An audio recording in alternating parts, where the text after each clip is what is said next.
Outside a hot Atlanta nightclub, a shocking confrontation. We got a bunch of shots fired over here. Coming to the news right now. All hell broke loose. A new school detective who leaves no stone unturned. I keep my mind open to everything, because everything's a possibility. I saw everything. A puzzling crime scene. I wanted to find out what happened to this young man. Mixed with conflicting stories. That dude had a gun. He wasn't telling the whole truth. And a complex digital trail. There they are. Adds up You could see the killer on social media. to one wild murder mystery. What's the motive here? This was truly senseless and unnecessary.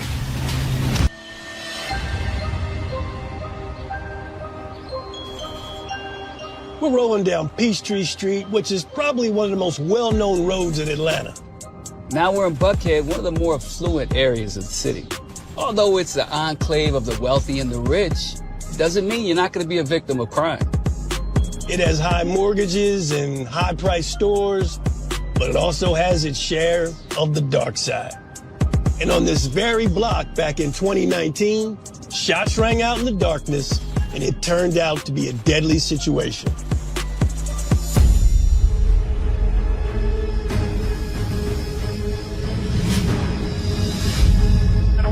Home wall, coming to the unit. 3177 Peachtree Road, shots fired. We got a bunch of shots fired over here. Coming to the unit right now. Coming to the unit. Copy, signal 50. Wait a minute. It was February 9th, 2019. It was about 4 o'clock in the morning, and my phone rings.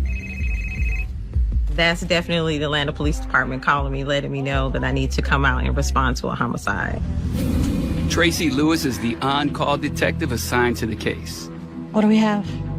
A shooting. He gives me the address, and he tells me that the victim had been transported to Grady Hospital and has succumbed to his injuries. All right, I'm on my way. You know that you have to hurry up and get out there as soon as possible, but it's still the, what am I about to walk into? That's coming into your psyche, like, oh my God, what is this? Tracy has an unrelenting drive that is traced back to her roots. I'm from Atlanta. I grew up in an upper middle class home, but we were victims of crime. When I was 19 years old, I had my boyfriend at the time. He was murdered. And then as I became a little bit older, my cousin was murdered. And these crimes were unsolved. So I wanted to make a difference. I wanted to become a police officer. We worked with Tracy back in the day. I started my career with the Atlanta Police Department in July the 5th of 2000. Tracy was our girl from the beginning. For the first time we met her out there, we knew it was going to stick. She was homicide. Tracy Lewis was a pit bull when it comes to getting information, but in a sense that she had a soft side that she would make that person want to talk to her.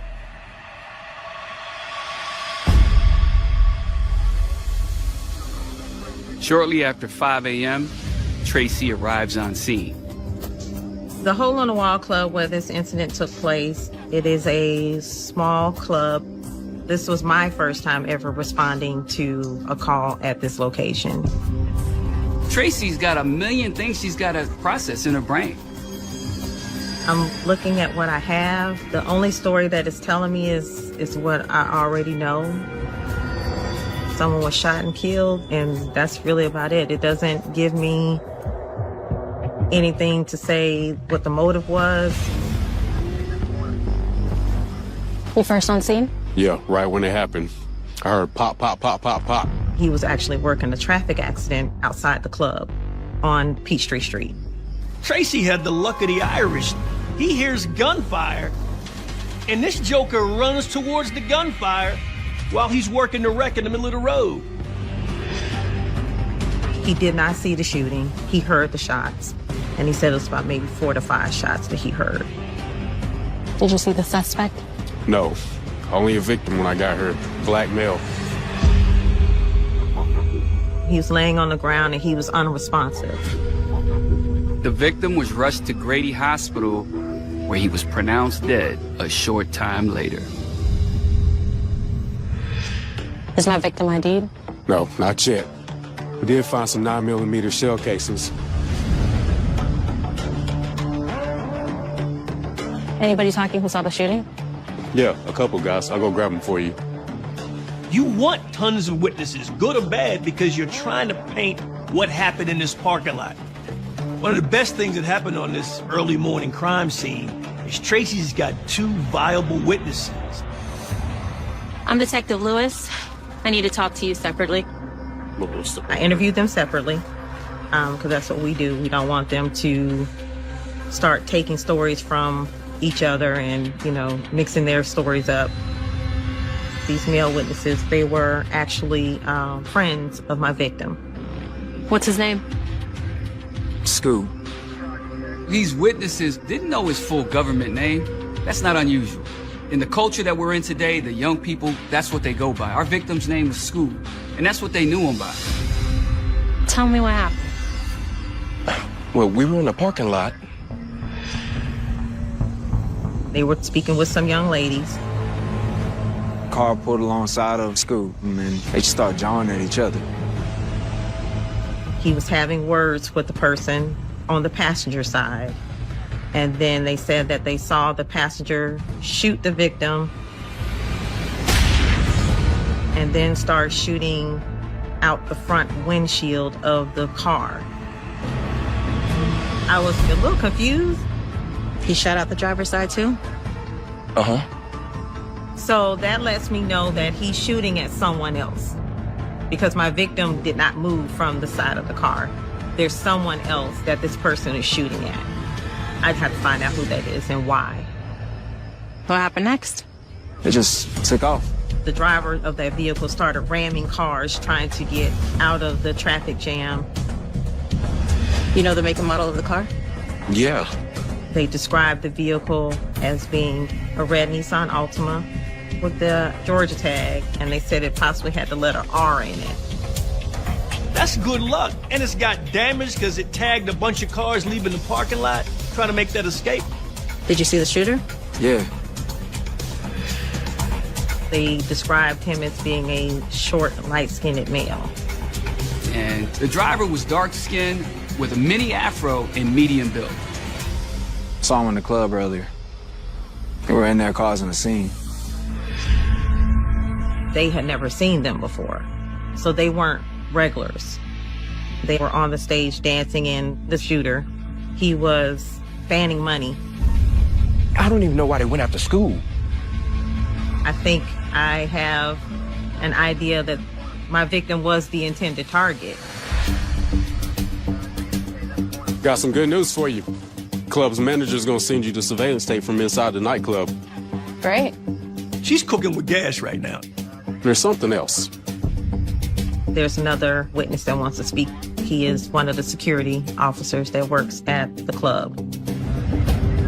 He wasn't on the scene when I arrived because he actually followed EMS down to the hospital and was down there when the victim succumbed to his injuries. You want to come back to my office? Sure. Let's roll. We just needed to leave the scene at that point and let's go someplace warm and we can talk. He seemed like he had a lot to tell me. I kind of felt like there's more of a connection between him and the victim versus the other 2 gentlemen. You know the victim? Uh-huh. He was a regular at the club. My assumption was correct. He knows him as Scoob. He doesn't know his true government name. What else can you tell me about last night? I saw everything. Tracy's excited. Her whole body language is saying this thing's about to come to a close. Your first on scene? Yeah, right when it happened. Atlanta homicide detective Tracy Lewis responds to an early morning shooting at a Buckhead nightclub called Hole in the Wall. I heard pop, pop, pop, pop, pop. Tragically, the victim succumbed to his injuries at Grady Hospital. Car pulled alongside of Scoop. According to multiple witnesses on scene, the shooter fired from inside a red Altima. No one knows why this happened, but luckily for Tracy, these witnesses were vigilant. You know the victim? Tracy Lewis encounters a security guard who was working the club that night. I saw everything. He starts to give Tracy information on what he knows about what happened. I was outside. He was in the parking lot and he observed the victim speaking to a girl. And then he observed the 3 males that were in the club leaving, and they were walking towards their car. They all got into the car. That's when it started. As they're backing out, he can hear Scoob say, "You just gonna hit me?" or something to that effect. Like I guess they were backing out and they got too close to him or something. And that's when the passenger started engaging with the victim outside through the window of the car. They're having words. I knew it was going to be trouble. I tried to stop it. He yells to the victim and tells him, "Hey, let that go, leave that alone." I was walking up to the driver's side door, and I heard someone yell, "Gun." That's when things spun out of control. He did make contact with the driver of the vehicle he thought was reaching for a gun, and he hit the driver of the vehicle. The next moments are a blur. That's when he says that the male shoots the victim. It was total chaos. He turns and the gun is now pointed at the security guard, and the shooter starts shooting at him. He shot out the driver's side too? He's shooting at the security guard because the security guard had assaulted the driver of the car. Now it's making sense. The shooter, he was light-skinned. All the information matches from what the security guard is saying to what the friends of the victim are saying. That's corroborative evidence. That's what Tracy Lewis needs, and that's what she got that night. He also provides Tracy with something totally new. The security guard gave me the information that there was 3 people in the car. It was a driver, passenger, and there was someone in the back seat. But once they started shooting, I just ran. Everything that the security guard is telling me, I believe it. He gave me the beginnings of how things transpired. They gave a lot of context to what was transpiring between the shooter and the victim. I don't know anything else. It looks like it's just a crazy moment, and this young brother got killed behind it. I may need to show you a lineup at some point. He told me that he'll be available anytime to speak, just like the other 2 witnesses, same thing. They were all willing to help. Hey, what's up? We've ID'd the victim. The victim is 28-year-old Sean Mobley. He was shot 5 times. The Fulton County Medical Examiner's Office provided me with his next of kin, which was the mother and the father. Tracy arranges for a sit-down with the family. I work for them because the family is a victim as well. It's not just the deceased person that is on the ground. The family is also victims in this. Man, what's up, Mama? How are you? Oh, good. Good to see you. We hooked up with Tracy to learn all about her meeting with Sean's family. Sean's mom, that's gotta be difficult. She's hurt. She's devastated. Just every single horrible emotion you could think of. I don't think anybody ever expects to have to bury their child. Right. So I'm understanding from your file, your victim, Sean, he actually lived at home. Yes, the mom told me that that she saw him that night. He was going out with his friends. He goes to that club every single weekend, so it's nothing unusual. Do you remember talking to Sean's mom and asking? Tracy heads back to the office and focuses on her best clue so far.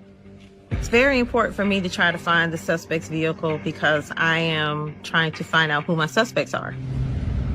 I put out a bolo. Get anything yet?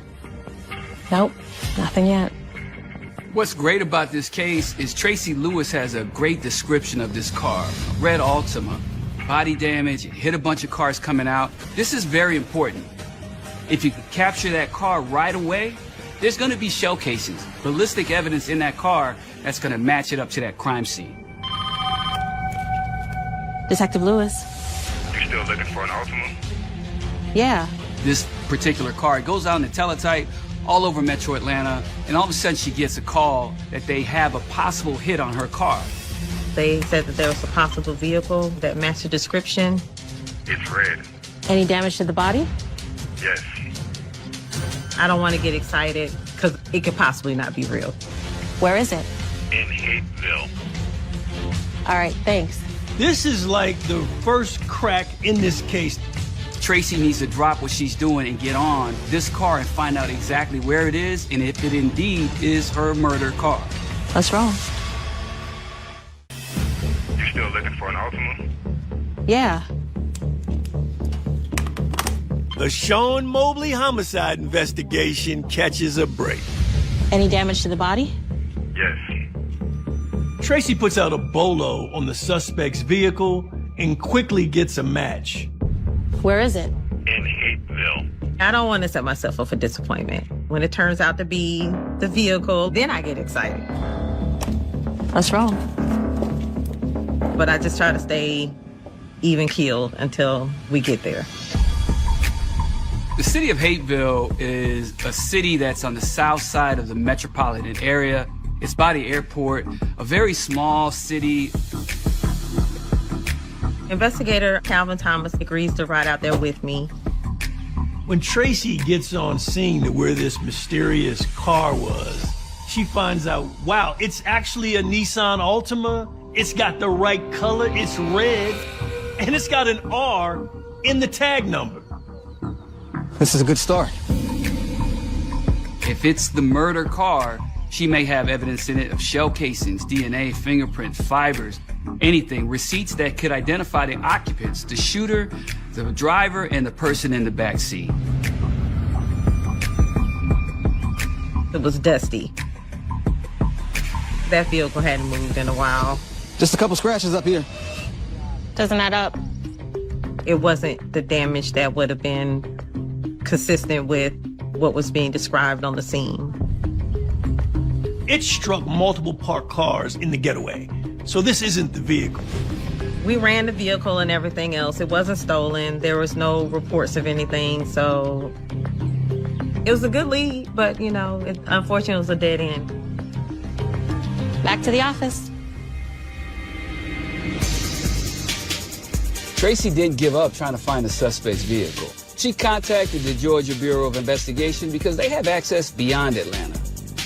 They did a search for Nissan Altimas, red in color, with an R in the tag. They came back with well over 100 vehicles. And while Tracy was going through the results, she got word that the video results from the club were in and they were ready for review. It was time for her to see what these suspects actually look like. The two witnesses that I interviewed on the scene, they were telling me it was three gentlemen that were together. Tracy Lewis had to sit there at a computer and just go frame by frame by frame until you see either what you're trying to find or nothing at all. You got to look at everything. Suddenly, Tracy zeroes in on a group of men. There they are. Based upon what the witnesses advised me, the shooter was the shorter, light-skinned male.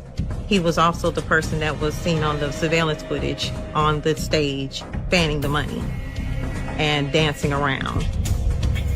Just in my experience working crimes, I like that because he's probably going to be in more videos.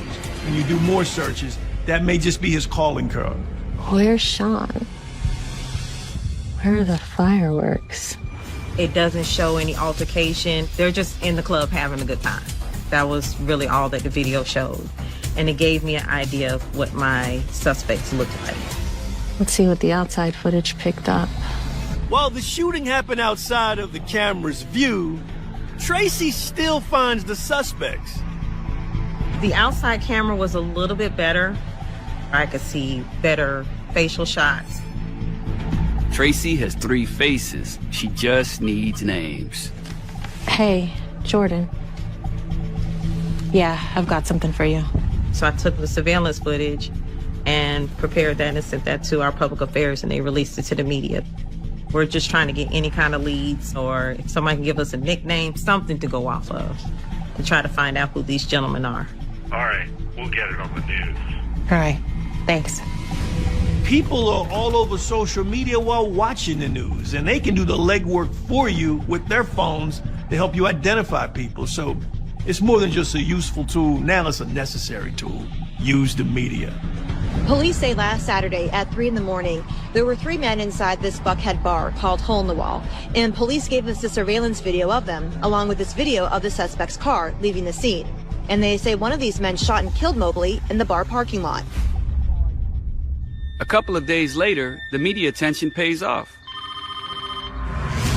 I saw the story about that club murder. I receive a call from an anonymous caller, and that anonymous caller tells me that they recognize 2 of the 3 suspects in my case. I know who they are. That is the moment every homicide detective is waiting for. This may be exactly what she's looking for to break this case. What are their names?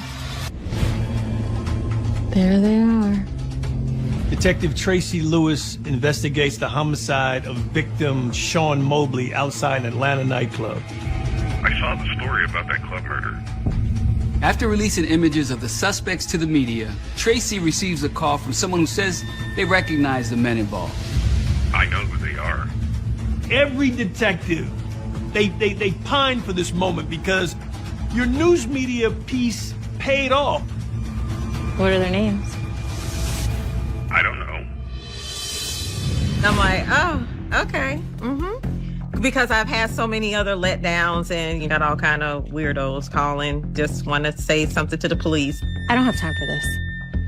I saw 2 of them on a social media post from another club. That anonymous caller tells me to go on to the club website, and I can find a picture of the 2 suspects. Anonymous tipsters, in our experience, sometimes can be some of the most reliable witnesses you'll deal with in a criminal homicide investigation. And I'm like, oh my God. And what do I see? I see my suspect, which is a shooter, the light-skinned short male that is on the video surveillance at the club of my incident. It's the same guy from the surveillance video, holding a wad of money fanned out just like he did in the surveillance video. Identical photos, but from 2 different occurrences. So I'm like, okay. That's what I'm talking about. Okay. You're legit. This spanning of cash out in the clubs, that's his calling card. That's his stilo. Hello. The guy standing next to him in the photo resembles another suspect.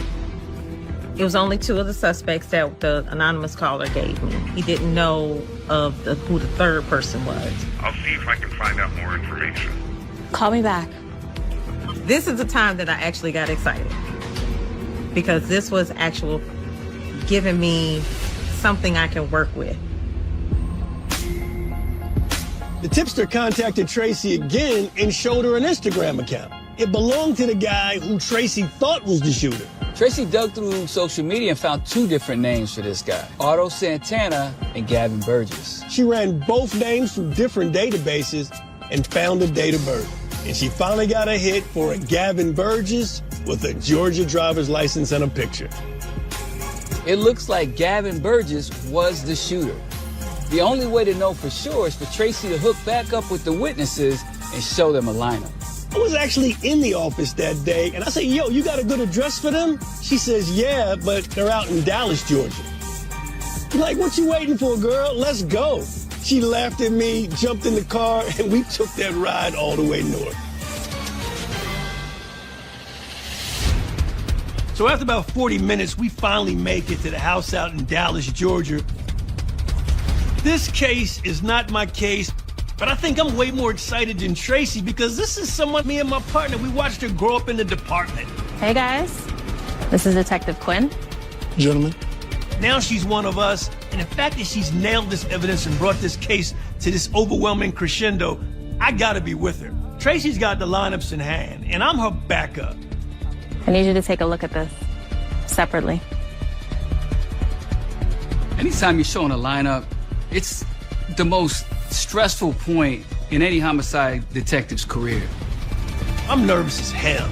I'm like a hooker in church. I don't know how to act right now. He's taking some time, but as soon as he's sure, you can see his head nod a little bit, and he went right to the person in question. He picks our shooter out right off the rip. Are you sure? Yeah. And when they finally lay that finger on the suspect that you know is the right person, it's like a ton of bricks just comes off your shoulders. Yeah, that's him. It's the best time. It's the best feeling I think you ever have as a homicide detective. After wrapping up with these two, we track down the bouncer and show him the same lineup. He also picks out Burgess. That felt great because now I have my shooter identified. That's the main focus, is who pulled the trigger. But now I gotta find out who my other two guys are because they're involved as well. Back at the office, Tracy gets a warrant to officially charge the shooter, Gavin Burgess, with murder. Detective Lewis? Hey. I then get another call from my anonymous caller. He tells Tracy the guy in the photo with Burgess is named Rodney, but doesn't know his last name. It's his friend. That's all I know. Tracy Lewis now gets the name Rodney, and she just presses rewind and did what she did before. I go on to Gavin's Facebook page, and I go in his friends list and see if I can find a Rodney. Sometimes all it takes is one little piece of info and just explodes into a crazy investigation. There's no Rodney in his friends list, so she searches friends of friends, and the name Rodney Hammond pops up. Gotcha, Rodney. It was Rodney Hammond, who was the gentleman in the club pictures. It's like dropping that nickel in a slot machine and you get that ding, ding, ding, ding, ding. I mean, it's happening. You're making money. You're making headway in your investigation. I need you to take a look at this separately. The Sean Mobley murder investigation is heating up. Yeah, that's him. Detective Tracy Lewis believes she's identified the shooter as Gavin Burgess. It's his friend. That's all I know. Using her savvy social media skills, Tracy identifies suspect number 2 as Rodney Hammond. Gotcha, Rodney. Gotcha. Tracy has become a social media mixologist. She was an investigative DJ on this. Hey, I need your help. So I do another search, same thing I did with Gavin, and I sent his images off to the driver's license database. I'm emailing you a potential match. They came back with a possible Rodney Hammond. Perfect. Got it. Thanks. It was spot on. So now we're heading in the right direction. Right now, Tracy's thinking that Rodney may be the guy that was sitting in the back seat, but she's got to throw him in a lineup and see what the witnesses tell her. Tracy showed the lineup to the security guard, who was the only one that saw the guy in the back seat, and he picked Rodney out right away. She filed a warrant for Rodney Hammond's arrest, so it's 2 down and 1 to go. Tracy still needed to ID the driver, and a hot lead fell right into her lap. The tip came from an ATF agent in Kansas City, Missouri. He was investigating a guy who was incarcerated out there, and he was monitoring his jail calls. The agent was listening to a call where the caller talked about a shooting outside a club in Atlanta. And the caller said they crashed their car while fleeing the scene. The agent agreed to send Tracy the tape of the dirty call. Now she can figure out if the caller was actually the driver, the final suspect in her case.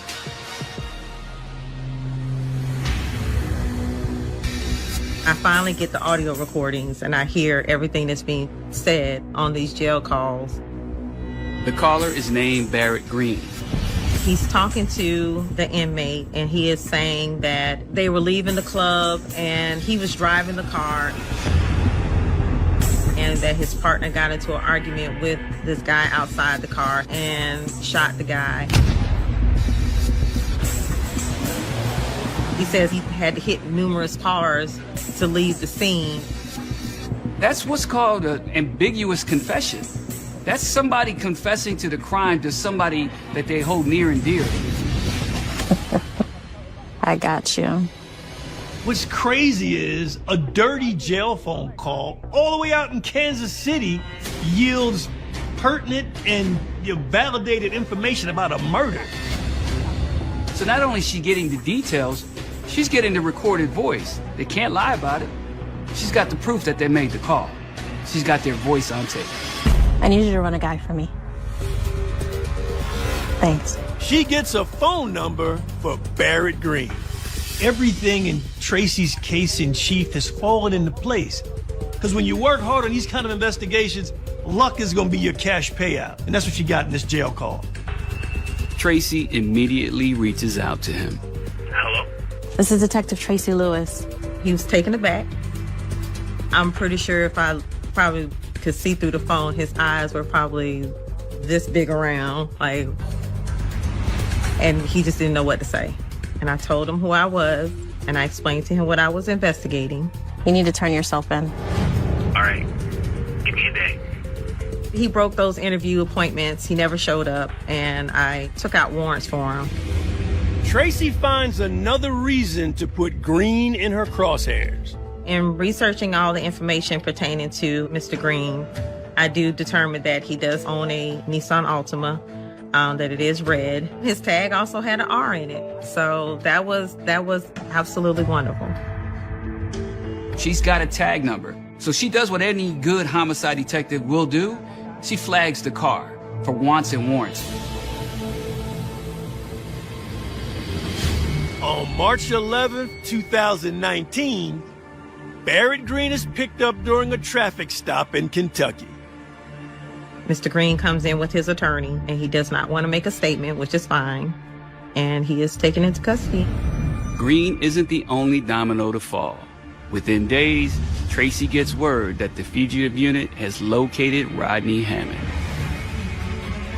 He is taken into custody. They then bring him back to Atlanta Police Headquarters. Take a look at this. I Mirandized him first. He waives his right to an attorney, which I'm very shocked. Rodney wants to talk. Where do we start?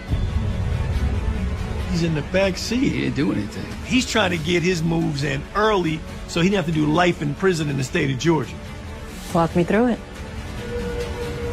The story Rodney's about to tell, though, it's way different than the stories that Tracy's already heard. Dude was after our money. You need to turn yourself in. All right. Give me a day. A month after Sean Mobley was killed at a Buckhead nightclub, a second suspect involved in his shooting has been arrested. Where do we start? Tracy sits down with Rodney Hammond, the person believed to be in the back seat of the vehicle when the murder occurred. Walk me through it. Tracy's still trying to figure out everything that happened, but Rodney, he's ready to talk. Dude was after our money. I want the truth. I'm telling you. Tracy Lewis does not play when she's got a guy in the box. Basically, Rodney tells me that they're at the club. He said he noticed that while they were on the stage, Gavin has got the money out and he's dancing. He noticed that the victim started moving closer to them while they were on the stage dancing. In his mind, he's thinking that he might be about to rob him, so he told Gavin to put his money up. So did the victim actually try to take Gavin's money? No. I would not want to be interrogated by Tracy Lewis, under no circumstances. I think he is trying to give his friend an alibi, but he never said that the victim demanded any money, commanded anything. What else happened in the club? Nothing. He said now they're leaving. They get into the car, and as they're backing out, Gavin starts to have words with the victim. Gavin is yelling out the passenger side, talking to him. They're just going back and forth. He says that Mr. Mobley, who's the victim, lifts up his shirt and exposes a weapon. I mean, they was going at it and he flashed a gun. He pull it out? Nah. He said he just lifts it up, exposes it, and puts it back down, and they continue to argue. He says the next thing he knows, there's a tussle in the driver's seat, and then he says Gavin shoots. And Gavin turns the gun and starts shooting out the front windshield. He said when the gunfire starts, he gets down. So he doesn't really see what's happening. Why did Gavin start shooting? I mean, that dude had a gun. Rodney may be telling the truth, but police never found a weapon on Sean. You want to add anything else?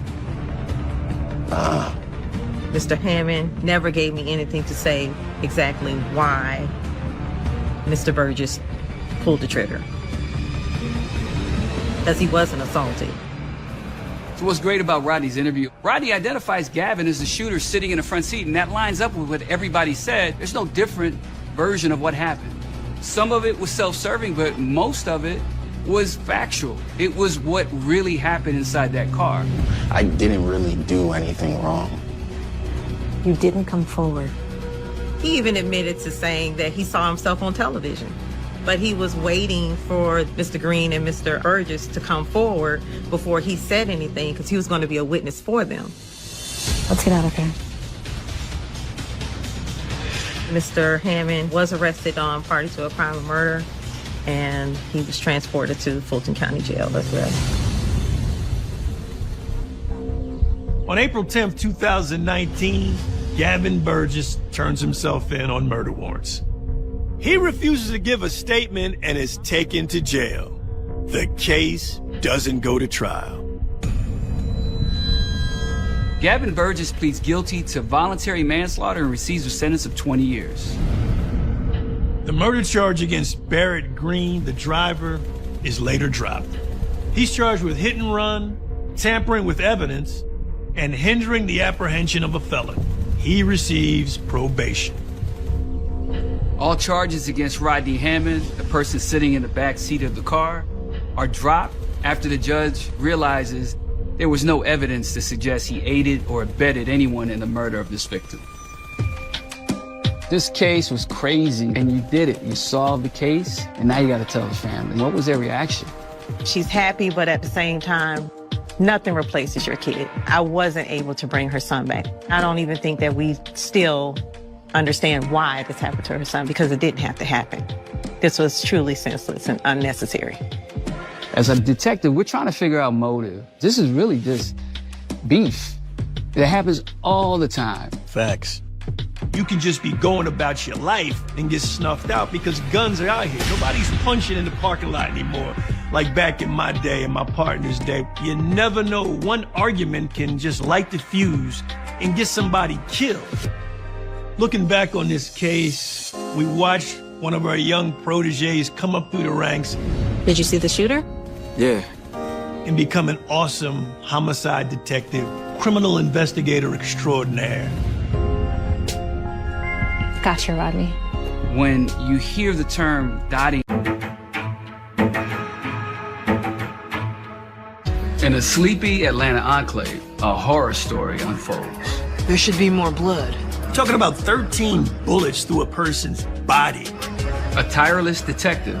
Victim had to know the killer. My goal is to take somebody off the streets that doesn't need to be on the streets. Must uncover clues. It's like his body just fell out of the sky. In a puzzling murder mystery. He was starting with zero. I am under the impression that he was set up. I feel like you're holding something back from me. I'm not. Uncovering the truth.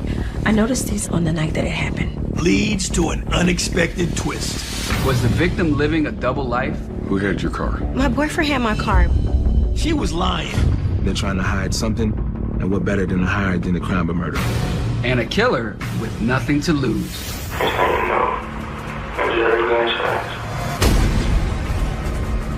He threatens to kill her if she doesn't follow the script. Dude is Satan. We spent our careers solving Atlanta's most puzzling homicides. But there are other investigators just like us. With the passion and skills needed to solve the most unbelievably challenging murders. These are their cases.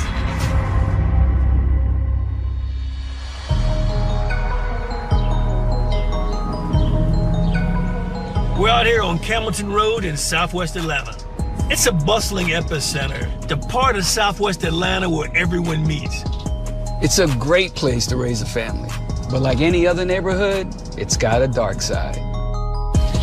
It was on this sleepy section of roadway back in 2015 when police caught a case you hate to get as a homicide detective. It was a straight-up whodunit murder mystery.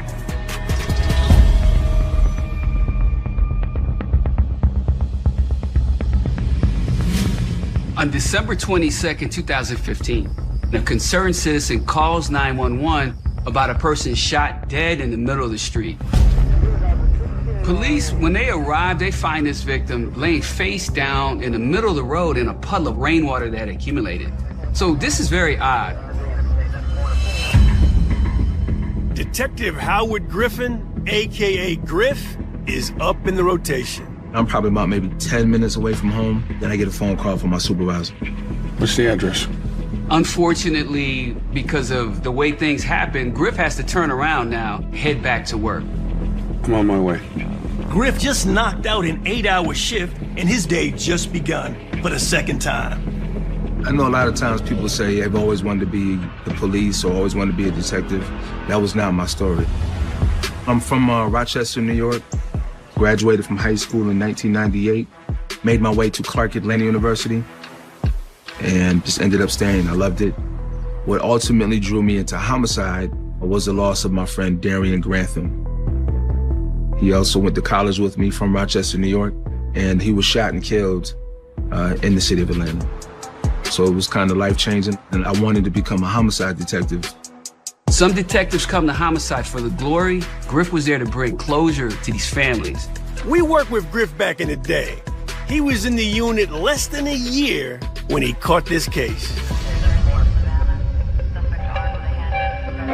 It was dark, pitch black. It wasn't well lit. What lights up the street are all the police cars. I see the young man laying in the street, and I don't see anything else. I don't see any other cars. I don't see any people waiting to talk to the police. Any witnesses? No, sir. This young man was wearing a black jacket with the hood. When I got close, that's when I realized he had one sneaker on, one sneaker off. Can you canvass the neighborhood and see if you can find his shoe? 10-4, sir. The medical examiner shows up to inspect the body. Detective?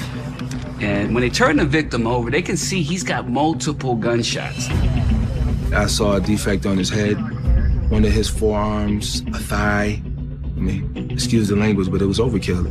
I count at least 10 wounds. So as a detective, you gotta ask yourself a question. I mean, why so many shots? Is this situation personal? Victim had to know the killer. This person, whoever they are, that's the devil. Griff's gonna probably have to end up going to hell to find this person. Strange. There should be more blood. There was just the blood that was near the victim, and it wasn't a lot, and that gave me the impression that he probably wasn't killed here. We find shell casings? No. Maybe the killer used a revolver. I don't think so. The amount of injuries that I saw, I realized it's not a revolver. So either one, somebody picked up the shell casings, two, we just missed the shell casings, or three, he was not killed here, but he was actually placed here. It's like he fell out of the sky or car. Is our crime scene on wheels or is up in some house somewhere?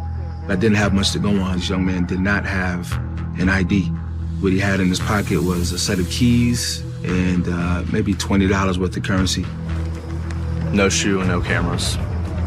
There's no Ring doorbell cameras. There's no cameras affixed to houses. And there's literally nobody on the street. I gotta take a walk. This is something where Griff has himself up against it. The clock is ticking and he's got no clues. When I start walking, canvassing, if you will, that's when I see a sneaker at another intersection away from my victim. So that's when I realized that sneaker probably belongs on my victim. There was no blood by the shoe that was found a block away. So one of two things happened. Either my victim is running, or somebody maybe threw a sneaker out and then maybe pushed him out of the car. Get this off to get tested. Yes, sir. There's no cameras. There's no witnesses. So right now, identifying this victim in the middle of the road is crucial for Detective Griffin.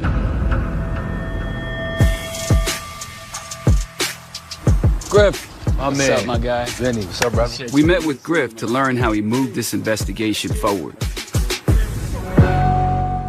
This is a pretty challenging case. What's going through your head, man? Like, what's your plan? What's next? One, I got to figure out who he is. I didn't know what I was going to do. And out the blue, I get a phone call from the medical examiner's office. And then that's when they tell us our victim is 22-year-old Elijah Wallace. Wow. And this young man's mom, she was an involved parent. So she started calling around, started calling hospitals. And eventually that led to her calling the medical examiner's office, and she had to identify her son. So, now we know he's been shot. Autopsy reveals what? So the medical examiner informed me that this young man was shot at least 13 times. Wow, 13 times. Was this brother in the streets at all? Did he have a criminal history? He had nothing.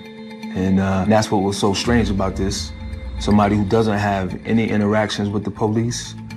Why was he killed so violently? I did a little background check on him.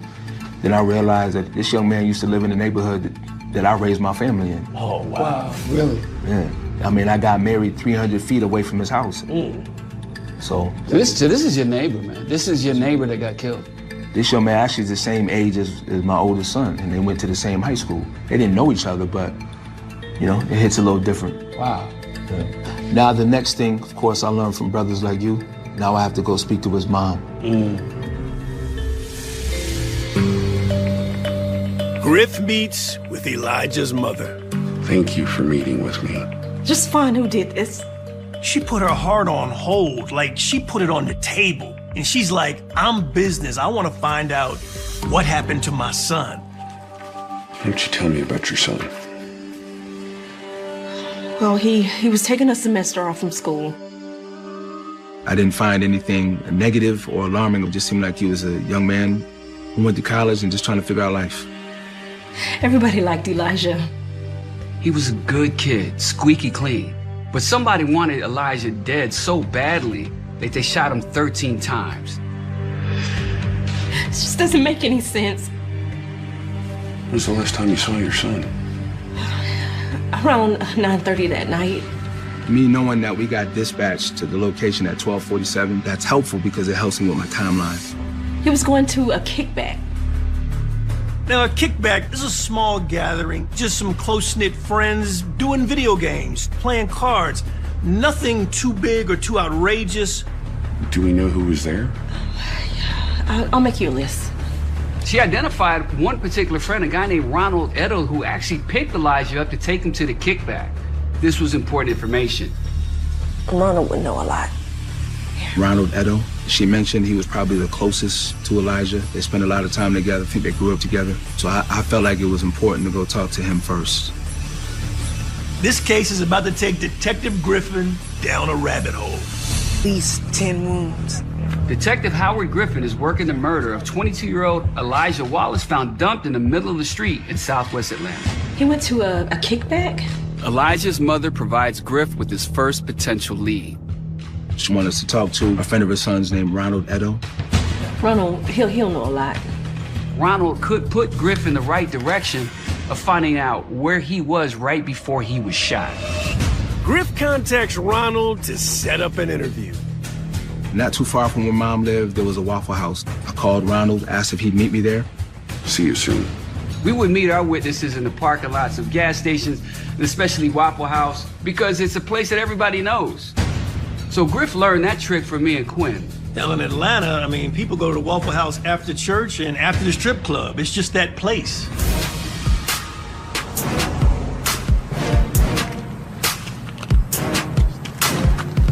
Why don't you tell me about the kickback? It was over on Astor Avenue. That is 15 minutes away from the crime scene. According to Ronald Edo, nothing is really significant at the kickback other than people just having a good time. Elijah did leave at 11:45, and then something strange happened. So what Ronald Edo goes on to tell Detective Griffin was a blockbuster. He says at about 11:55 p.m., While this victim, Elijah, is not inside the house anymore at the kickback, he hears at least 3 gunshots. I ran out the party, but Elijah was nowhere to be seen. Detective Griffin got the call at 12:47 a.m. That's less than 1 hour. That's phenomenal. Griff is moving in the right direction to determine exactly what happened to this victim. When Elijah left the party, he wasn't alone? No. He was outside with another one of their mutual friends. His name was Matthew Hart. Well, that's like tagging one witness inside the house, giving the baton to the witness outside the house. Griff has to talk to Matthew ASAP. Hey, this is Detective Griffin. I meet him in the same place that I met Ronald. You were with Elijah at the kickback. Yeah. This is huge for Griff. What do you remember? Matthew tells him that Elijah was actually on the phone a lot, talking to some person. Brief conversation, hanging up, then another brief conversation, hanging up. He says that Elijah was supposed to meet somebody from college, from Vidalia. Vidalia, Georgia. That's the home of the Vidalia Sweet Onion. It's world-renowned. That's about 100 and some miles outside of Atlanta. Around midnight, Elijah went outside.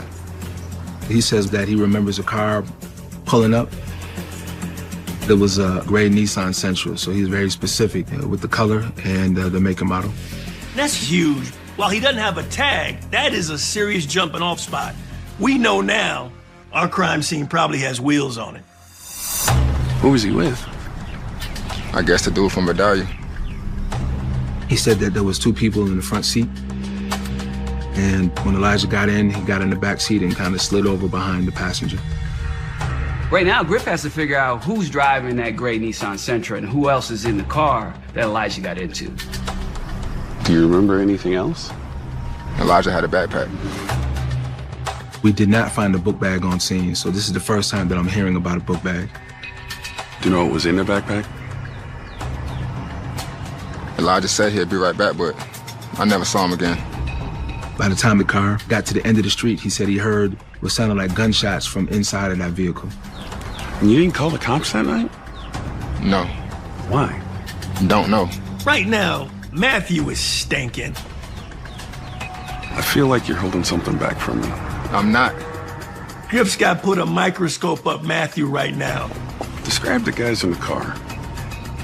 Black. I don't know. I'm starting to question Matthew to see if he's involved in any way, shape, or form, and if he actually knew these people and what his relationship is with these people. I don't know them. I swear. You're free to go. Matthew's not off the hook as far as Griff is concerned. He's got to put Matthew at the top of the suspects list. Griff decides to circle back to Elijah's mother. Could Matthew have been involved? You know, it's possible. Or someone from his school. She kept alluding to it could have been somebody down from college, but she also had the same impression about Matthew that I did. Does Elijah know any people in Vidalia? I don't know. But hey, I want to show you something. She actually showed me the cell phone records. I noticed these on the night that it happened. She kept seeing the same number called about 5 times from about 9:30 to about 11:30. Looks like a 912 exchange. That 912 area code is from that Vidalia area. That's something that had my attention. Without question, that mysterious caller, that's gonna be Griff's killer. This is gonna help a lot. Good, thank you. I mean, go ahead and pin a detective badge on Mom because she made a play up in this case that help lead to who these people are. Griff needed to know who that number belonged to. He sent a subpoena off to the phone company and crossed his fingers that he'd be able to get the subscriber info quickly. While he waited for the records to come back, he had to keep working to try to figure out what happened. He issued a bolo or be on the lookout for the possible suspect vehicle called the gray Nissan Sentra. And it didn't take long for him to get a hit.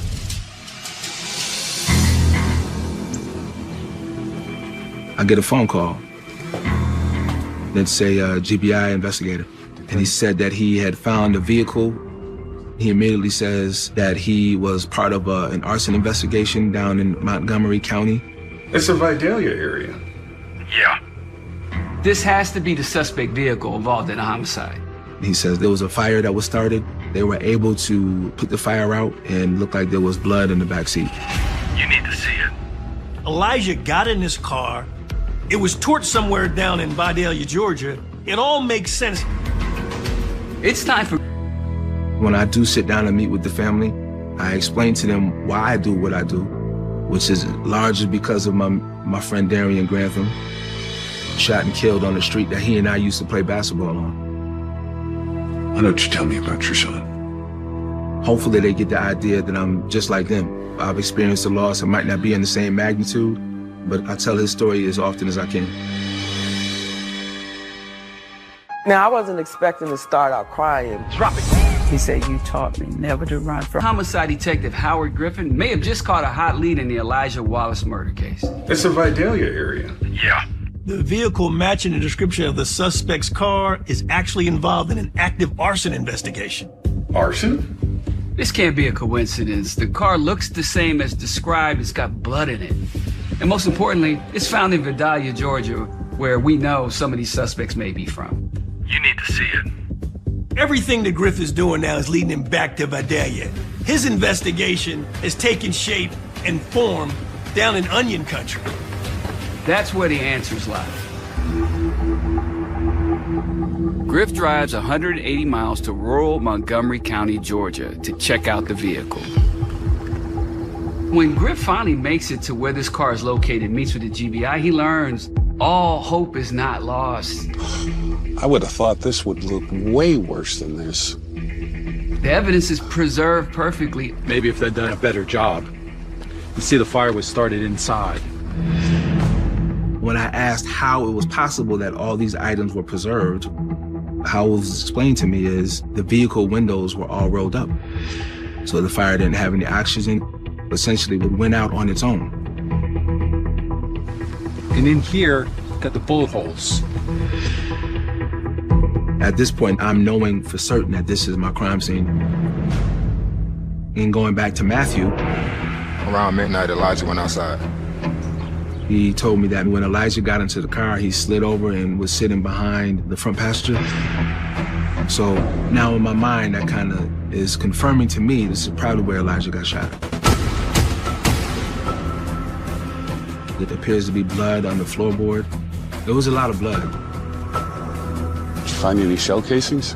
Yes, sir. 9 mils. He also told me that they found some spent shell casings in like a coffee can. It's crazy that all these shell casings are left inside of the car. He got everything you want as a homicide detective. It's all in one spot. He got the mystery box of life right here. We have everything boxed up and collected and ready for your evidence lab. He's got a plethora of evidence to work with. He now knows it's a 9mm shell casings that are found inside the car, the same type of bullets that were taken from this victim's body. Blood in the car is likely gonna come back DNA-wise to Elijah. This is the murder car. Did you find a book bag? No. We have the VIN? The car appears to belong to a girl named Brianna Casey. They found out that Brianna Casey had reported her vehicle stolen. And I'm not thinking that her car was truly stolen. Then she just happened to call the police. That's convenient. I'm thinking Brianna is a part of this crime, or she knows who did it. Might want to give her a call. Thanks. Right now, Griff's got all kinds of things cooking. Got a few questions for you. She lived in Vidalia as well, and I found out where she lived, and then I reached out to her. See you soon. And I made that trip to go see her. As Griff meets with Brianna on Christmas Eve, he's got Elijah's mother on his mind. That motivates me because she lost a child, so it's not an option to not go on Christmas Eve. I don't have a choice, to be honest. As I told you before, I'm working on a murder case. And talking to Brianna, she looked petrified. I think your car was involved. It was. She immediately tells us that the police report that she made about the stolen vehicle wasn't true. It was all a lie. You know at that point you're gonna get to go where you need to go with this witness. But I was scared. You just gotta push those right buttons. They wanna tell you the truth and you gotta give them the pathway to do it. Why were you afraid? Because of the people who did it. This is a bombshell moment. I mean, Brianna knows who took the car. This is huge for Griff. You know who committed the murder? She knew who shot and killed somebody in Atlanta. Tell me all about it. This woman is the key to unlocking of what really happened to Elijah. I told you earlier, I'm working on a murder case. Detective Griffin is one step closer to solving the Elijah Wallace case. I think your car was involved. He travels down to Vidalia, Georgia, and tracks down the owner of the vehicle that he believes was involved in his murder. It was all a lie. During the interview, Brianna makes a shocking statement. The car was never stolen. You know who committed the murder? This is huge. Brianna folded like a card table. He's moving now. Tell me all about it. Look, you don't understand. He threatened to kill me. She expressed that she was afraid for her life. And when we asked why she was afraid for her life, she gave us a little bit more details of who took her car. Who had your car? My boyfriend had my car and some guy named D.A. Brianna told me that her boyfriend, Juan Foster, and his friend D.A. used her car and went to Atlanta. Why'd they go to Atlanta? I don't know, they said they had to make some money. Now that can mean a couple of different things. We're either gonna hit a lick, we're gonna make a drug transaction, but we're definitely not going anywhere to unload trucks or do some responsible work. This is gonna be some ill-gotten gain. Look, when they got back, it was bad. When they came back, she had immediately noticed that there was like a bullet hole in her back passenger door. Brianna goes on to tell Detective Griffin that she saw a bunch of blood, but more importantly, she saw a bunch of empty peroxide bottles. Did they talk about the murder? Only that it was D.A. So what she told me specifically was that D.A. shot somebody in Atlanta and had to push him outside the car. Well, they tried to clean the car, but D.A. had a new plan. That speaks to these guys trying to use peroxide to get rid of the blood in the car. That was their first go-to. When they realized that's not working, they decided they needed to burn the car.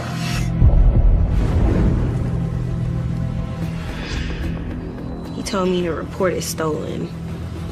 She said that she got afraid because D.A. asked her if she wanted to be around when her children grew up.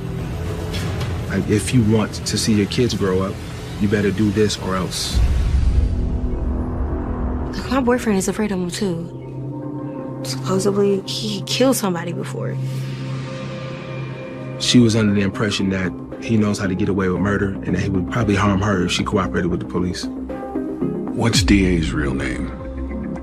She just knew him as D.A. and that he had been like a friend or a family friend of her boyfriend, Juan.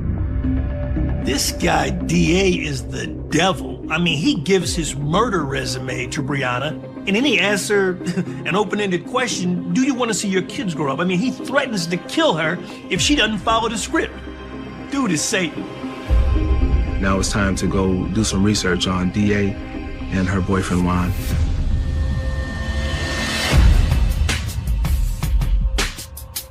Griff went back to his contact at the GBI and asked the agent if he was familiar with the nickname D.A. And the agent knew D.A. was a guy named Denzel Atkins. The agent told Griff that D.A. was a suspect in multiple unsolved homicides. On top of that, he was acquitted of a murder very similar to Elijah's. In that case, D.A. was supposed to meet somebody to conduct a drug transaction. Shortly after, that person was found shot and killed on the side of the road. Griff felt like he had to get D.A. off the streets before he killed somebody else. He pulled records for Denzel Atkins and Brianna's boyfriend, Juan Foster. He put their photos in a lineup in return for another meeting with Brianna Casey. I want you to take a look at these lineups. With those lineups, the goal is to have Brianna see if she could identify the person that she knows as DA. And that person, I believe, of course, was Denzel Atkins. Point out if you see DA or Juan. And then have her confirm who the person is that she's in a relationship with. Yeah, it's DA. You're sure? Yeah. She identified the person that she believed as DA. So ultimately it was Denzel Atkins. That's Juan. Okay. And confirmed the identity of Juan, her boyfriend. Right now, Griff's got all kinds of things cooking. He's got two viable suspects. This kid, Juan Foster, and Denzel Atkins, everybody knows as DA. She picked out both guys. After she identified them in the photo lineup, GBI got warrants for their arrest for arson. I gotta get some paperwork started. In addition to the arson warrant, Griff gets a murder warrant for Denzel Atkins. He's got to start getting busy with trying to put somebody in jail. Yeah, it's DA. All the pieces in the Elijah Wallace case are coming together. That's Juan. Detective Griffin IDs Juan Foster and Denzel Atkins as the prime suspects. I gotta get some paperwork started. Now, all he needs to do is track them down.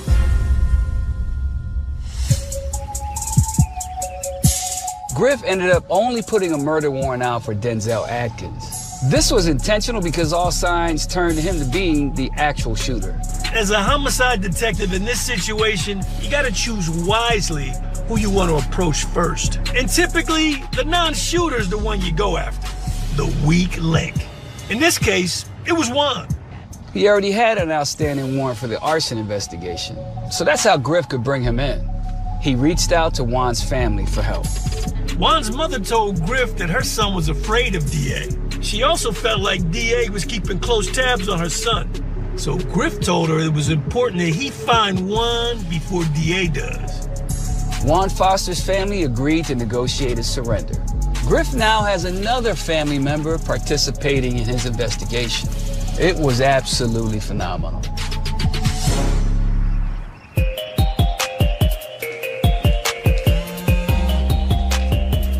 This is Detective Griffin. I heard you were looking for me. Out of nowhere, Juan Foster actually calls him on his cell phone. Boom! That's an explosion. Let's meet. It's time to set it up. You gotta cajole this kid over the phone to come see you down at your office. You there? Yeah. When a suspect reaches out to law enforcement, he's coming along the way. It's not a big deal. He's reconciling the fact that at some point, he's got to sit down with this detective. That's the first step. Just want to talk to you about a car we recovered.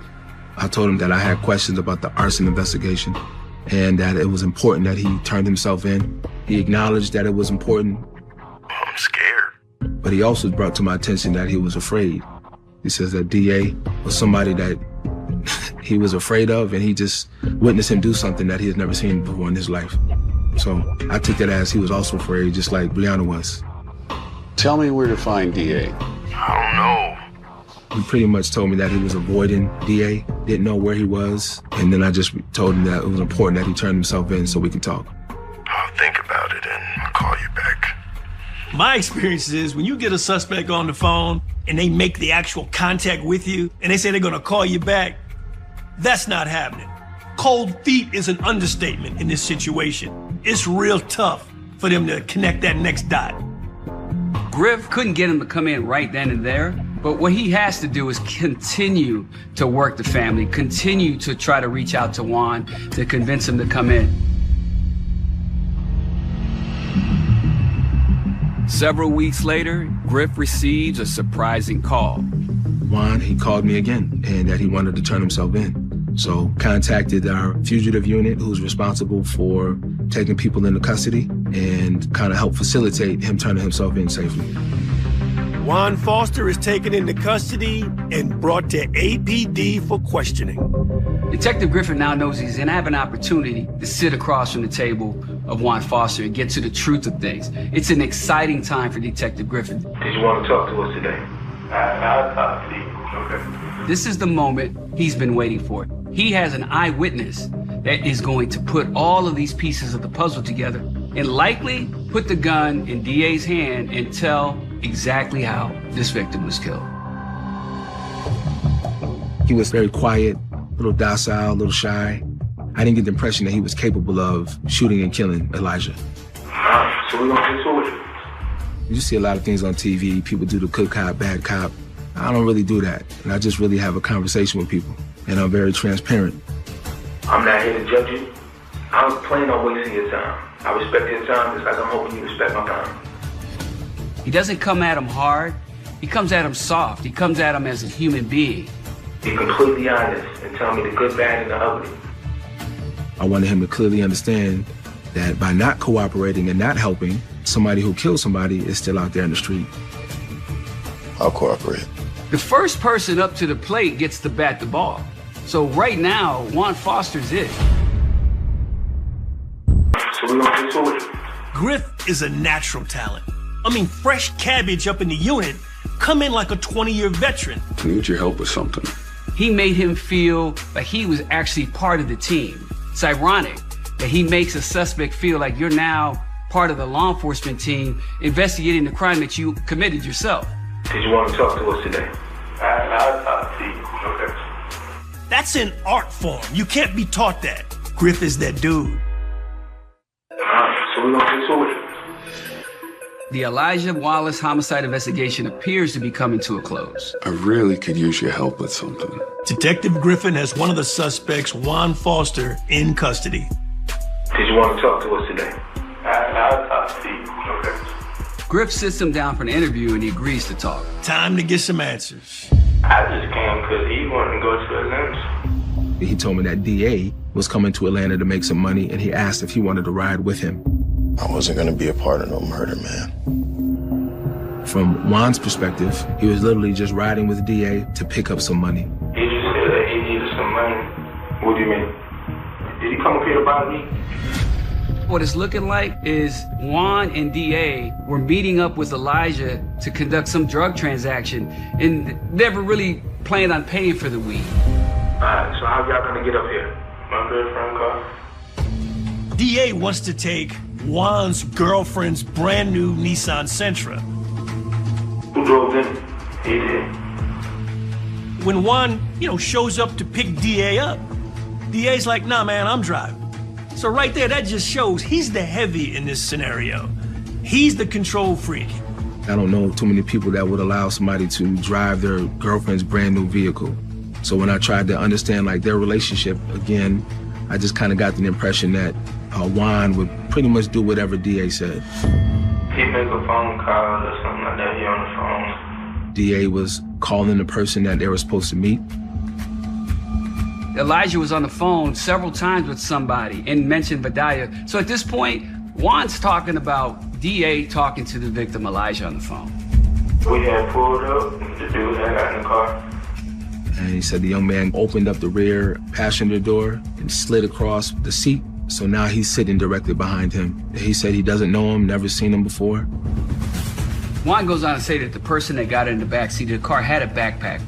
We know Elijah had a backpack. It didn't stick out to me as being odd that a kid who's on a semester break from college would be transacting a weed deal. Doesn't mean he wasn't a good kid. It just happened he connected with the wrong people. He's a good kid connecting with bad people with bad intent. We rode around. I heard them talking. He said there was a weird exchange between DA and Elijah. And according to Mr. Foster, he noticed that a gun magically appeared on the lap of DA. He said this is the first time that he even realized that DA had a gun. He said that DA was kind of waving it in the air, kind of looked back at Elijah and made a comment like, "You like my gun? You like my gun?" He's like, yeah, I got mine too. And he had showed DA his gun. Our victim Elijah says, "Hey man, I like your gun. I got one too." Elijah may have been just doing roll call for firearms inside the car. Typically, when there's two people having guns, that'll kind of cancel out any aggression they might have towards one another. But that's not what happened.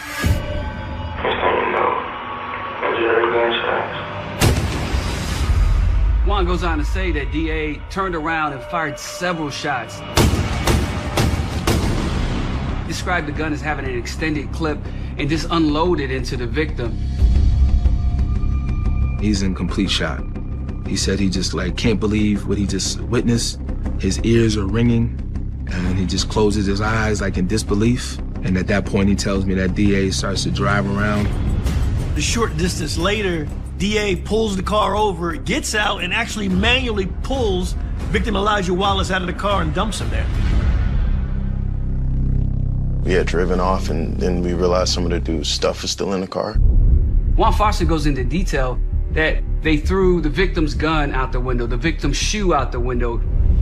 DA made them take their shirts off, which was likely covered in the victim's blood, and throw those out of the window. The murder weapon itself is tossed out of the window. We weren't too far from the area when we started throwing stuff out. The only thing that the police found when they got the car recovered was the shell casings and blood. So that makes sense. None of those items were ever recovered by law enforcement. I was scared. I could have been killed myself. According to Foster, the whole ride back to Vidalia was silence. You could hear a pin drop. What do you say when you just witness somebody murder somebody? So when he says that he's afraid, I understand why he would have that perception, because again, he just witnessed somebody take somebody's life. Juan goes on to tell Griff about the plan to burn the vehicle, which lines up directly with what Brianna said. I mean, everything is coming to pure focus. What happened to our red black book bag? I don't know if he threw that bag away or I don't know what he did with that bag. Never found the book bag, never really was able to definitively confirm what was inside the book bag. But again, Juan believes that it was marijuana that was inside the book bag. Telling you the truth. I do believe what Juan told us is what happened. I do believe that. And I think the evidence supported that fact. Juan is held on the arson warrant, but he's also charged with felony murder.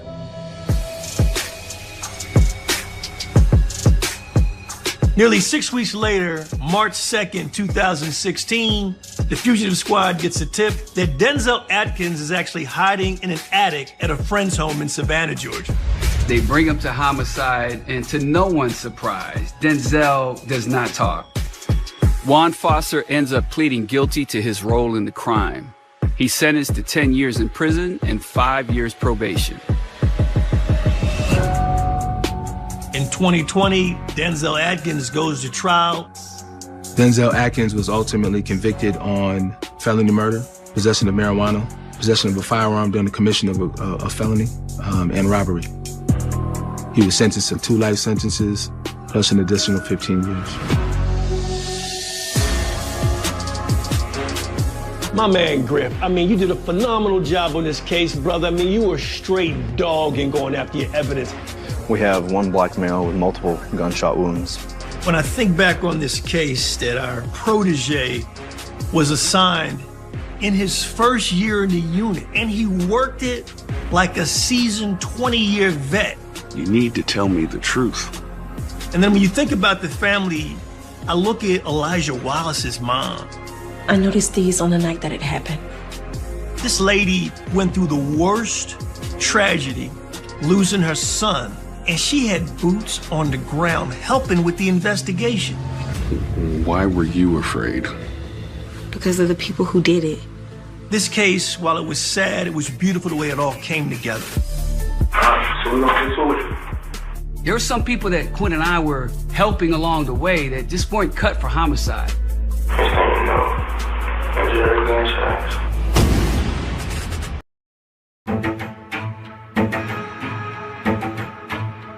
On the outskirts of Birmingham, Alabama, police make a grisly discovery.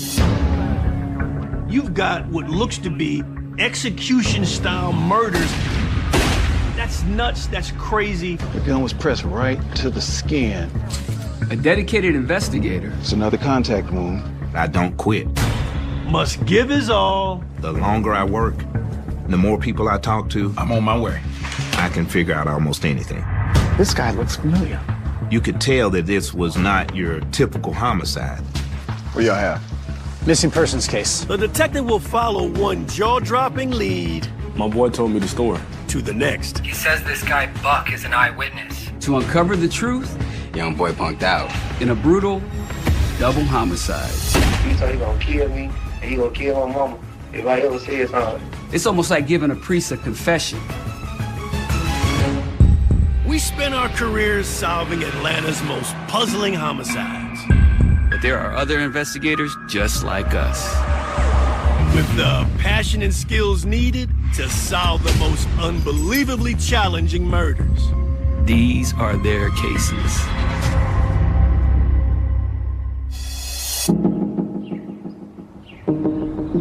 We're on the west side of Jefferson County, Alabama, just outside of Birmingham.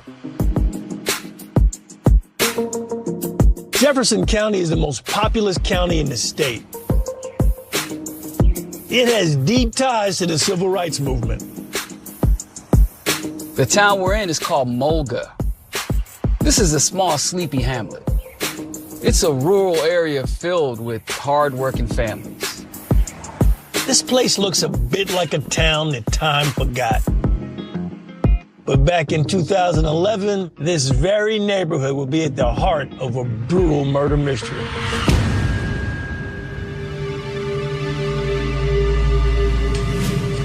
On the morning of March 5th, 2011, the Jefferson County Sheriff's Office gets multiple calls about shots fired on the 300 block of 1st Avenue. When deputies arrive on scene, they find a black male lying in the middle of the street with an obvious gunshot wound to his head. As responding officers begin their search of the immediate area and the perimeter, they notice there's a second victim who's sitting on some steps about 50 feet from the original victim in the middle of the street. These two murders were related, so for these deputies to find that was a shocker. Clearly, what the deputies are dealing with is a criminal homicide of two people, and the individual assigned to that case is Sergeant Curtis Williams.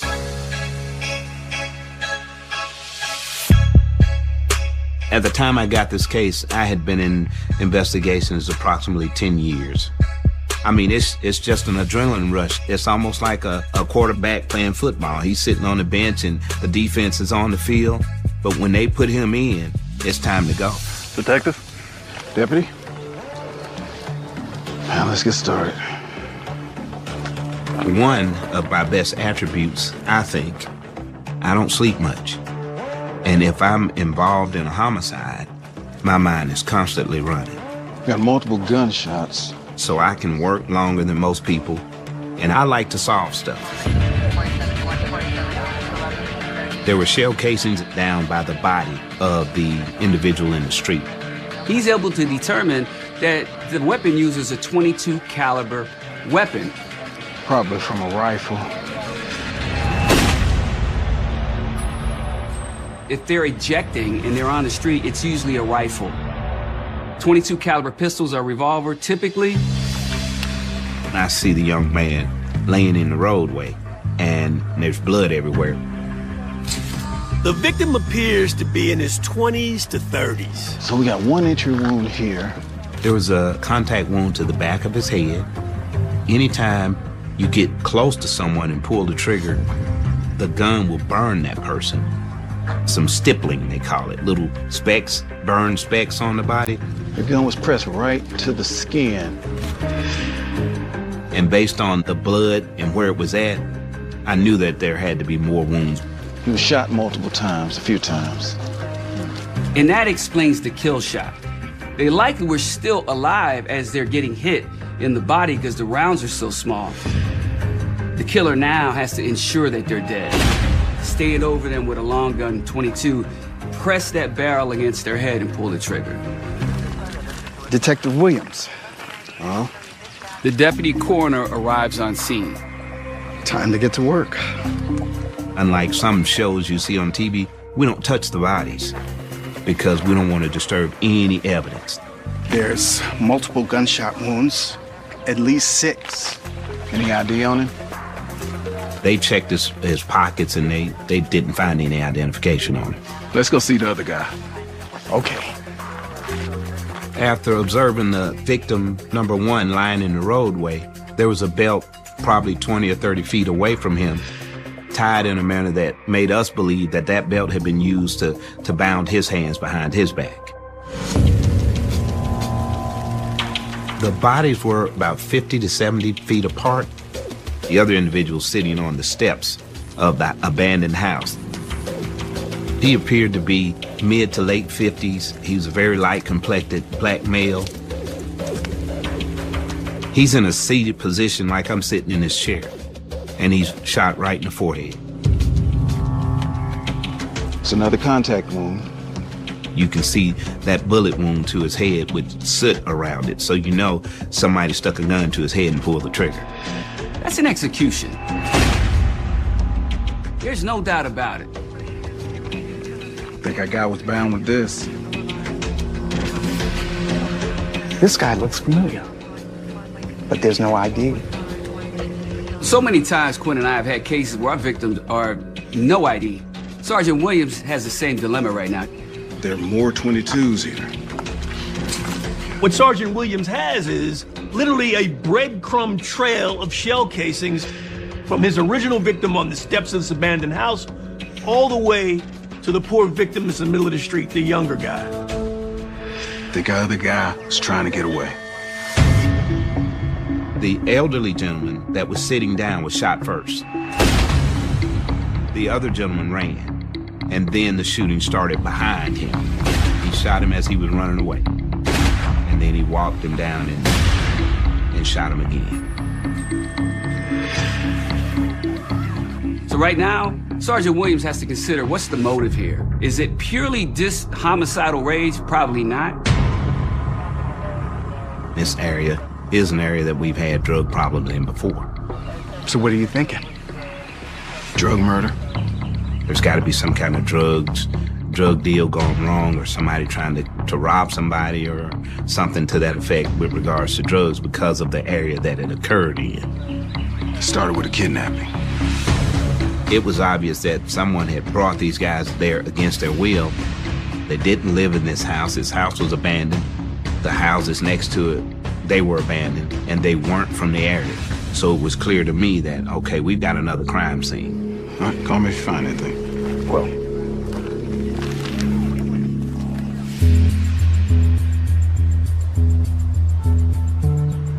Right now, Sergeant Williams' #1 task is to identify these victims. If he can do that, he can really kickstart his investigation. Lo and behold, the phone rings. It's the deputy coroner. Detective Williams. Curtis, I figured out why that guy on the step looked familiar. It's from my old beat. Are you sure it's the same guy? Positive. Turns out that the deputy coroner is a former cop. I had run-ins with him. The older victim apparently had a criminal history and was known for selling drugs back when this deputy coroner was a police officer for the Birmingham Police Department. Already looked him up. The luck on this guy. I mean, to actually have someone that may be familiar with the victim who's actually part of the investigation. His name is Jerry Crawford. He's 58. He has just moved that needle for Sergeant Williams exponentially. Like, he's put him in the right spot. That's him. And we come up with his current home address, and we immediately sent a street crimes unit from the sheriff's office there to his house. Call me back once you get there. It was a stroke of luck, we would call it. And time is of the essence when you're trying to solve something like this. A short time later, Sergeant Williams is contacted by his team. You find the house? Yeah. We get a call from one of our guys who says, I'm at the house. There are people everywhere. Birmingham police are already here. We went from nothing to a whole lot. I'm on my way. what do we have? Well, the killer knew what he was doing. Veteran investigator Curtis Williams is working a double homicide in Jefferson County, Alabama. I think our guy was bound with this. This is something that's gone really bad. Sergeant Curtis doesn't know what this is. His name is Jerry Crawford. He's 58. After identifying one of the victims, he's surprised to find that police are already on scene at the victim's home. I'm on my way. Sergeant Curtis Williams' day just got started again. Sergeant William drives out to Jerry's house in North Birmingham, which is about 10 miles from where the bodies were actually dug. When I get to the scene, I talk with the sergeant from the Birmingham Police Department. What do y'all have? Missing persons case. Sergeant Williams discovers that Birmingham PD had gotten multiple calls from Jerry Crawford's home about him being missing. Neighbors saw Jerry's door wide open, which is unusual. They thought maybe he was injured or something. And when they didn't find Jerry in his house, they walked out, went across the street, and that's when they called the police. Came out, saw the place ransacked inside. Sergeant Williams knows that Jerry Crawford and this other unidentified individual were likely kidnapped. So now Sergeant Williams probably has the kidnapping scene. I know where Jerry is. At the morgue. I make it clear to him that we have a homicide, a double homicide, because at this point we have to determine if they're going to try and work this case. It's yours. Jerry's brother and sister over here. Thanks. They were happy to give it to us. Your brother was murdered. I'm sorry. Although we have to touch bases with the family, I need information more so than I need emotion at that time. Can you tell me anything that might help? We knew he was involved with drug dealing. She was aware of his past history, wasn't aware that he was doing anything currently, but she was not naive to the fact. We found another body today. Sergeant Curtis lets the family know that there was a second victim on scene, not far from Jerry Crawford's remains. It could be, Willie Turner. Willie Turner would be the guy that hung out at his house all the time. He would do little odd jobs for Jerry, clean his yard up and stuff like that for him. And I'm sorry for your loss. I'll be in touch. I explained we're going to do our best to get this thing solved, and we're going to make sure that whoever did it, we want to see to it that they're prosecuted to the fullest.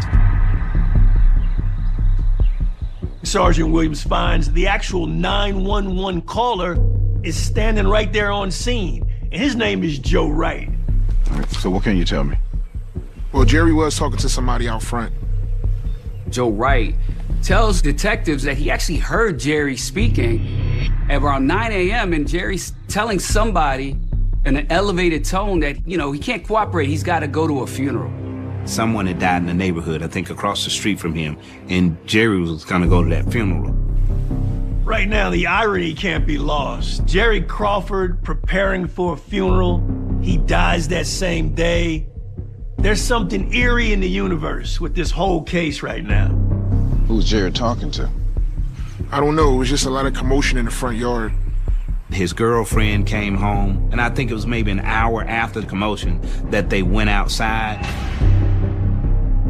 And that's when they discovered glasses and a hat on the ground. He's the first detective on scene essentially because he notices things that are out of place, which is what cops do. The door was open. I called 911. So right now, he knows the front lawn of Jerry Crawford's house is where this thing kicked off at. Thanks. We take control of the scene and we secure the whole house. And we lock it down and we go through it meticulously, looking for evidence.